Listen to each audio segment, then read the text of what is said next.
বন্দ্যোপাধ্যায়ের মন্তব্যের কড়া প্রতিক্রিয়া রাজভবনে। বৃহস্পতিবার মমতা বন্দ্যোপাধ্যায় বলেছিলেন রাজভবনে যেতে ভয় পাচ্ছেন মহিলারা, আর শুক্রবার এক্স হ্যান্ডেলে তার প্রতিক্রিয়া জানায় রাজভবন। এই প্রেক্ষিতে সুপ্রিম কোর্টের একটি নির্দেশ উদ্ধৃত করেছে রাজভবন, যেখানে বলা হয়েছে কোনো মন্ত্রী কিংবা পাবলিক অফিসিয়ালের দায়িত্ব জ্ঞানহীন, খারাপ, ঘৃণাযুক্ত মন্তব্য থেকে বিরত থাকা উচিত। বৃহস্পতিবার মুখ্যমন্ত্রী বলেছিলেন রাজভবনে যেতে ভয় পাচ্ছেন মহিলারা। রাজভবন এই মন্তব্যের উত্তর দেওয়ার প্রয়োজন মনে করছে না বলে লেখা হয়েছে এই পোস্টে।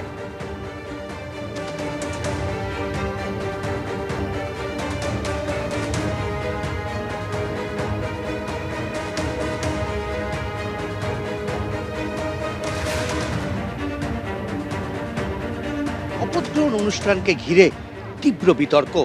এবার বিতর্ক আরো নতুন মাত্রা পেল মন্ত্রীর বক্তব্যে। তিনি স্পষ্ট জানিয়ে দিয়েছেন রাজভবনে কোনোভাবেই সায়ন্তিকা বন্দ্যোপাধ্যায় যাবেন না, কারণ সেটা নিরাপদ নয়। কেন বলছেন? না দেখুন, সায়ন্তিকাকে আমরা যেতে দেব না রাজভবন, পরিষ্কার কথা।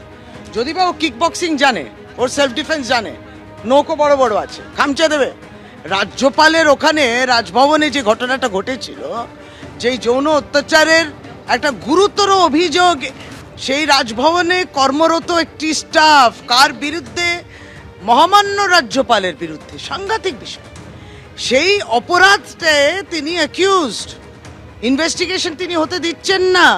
মহিলা কেন এখনো অপেক্ষায় রয়েছে? তার বিচার হবে, তার বিচার তিনি পাবেন, ন্যায্য বিচার পাবেন।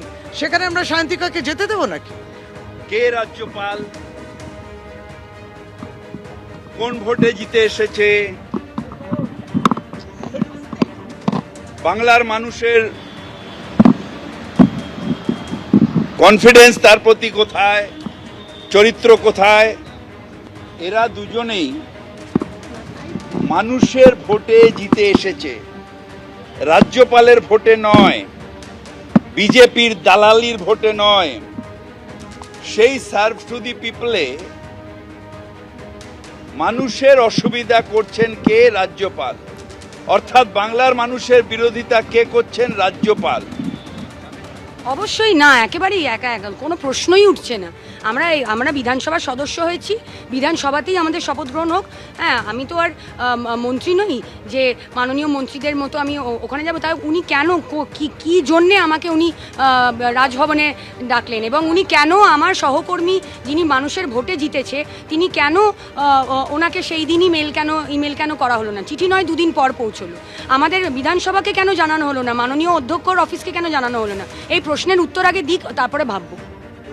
কোনোভাবেই রাজভবনে যাচ্ছেন না? কোনোভাবেই যাবো না। আমরা রাজভবনে তো সদস্য হয়ে নির্বাচিত হইনি, বিধানসভার সদস্য হয়ে নির্বাচিত হয়েছি। দয়া করে বিধানসভায় আসুন, আমাদের শপথ বাক্য পাঠ। ফলে ক্রমশ জটিল হচ্ছে গোটা শপথ অনুষ্ঠান। শেষ পর্যন্ত রাজ্যপাল তিনি বিধানসভায় এসে শপথ বাক্য পাঠ করাবেন কিনা, নাকি শেষ পর্যন্ত সায়ন্তিকা বন্দ্যোপাধ্যায়দেরকে যেতে হবে রাজভবনে শপথ বাক্য পাঠ করানোর জন্য, এটা এখন সময়ই বলবে। ক্যামেরায় সন্দীপ পালের সঙ্গে উজ্জ্বল মুখোপাধ্যায়, এবিপি আনন্দ, কলকাতা।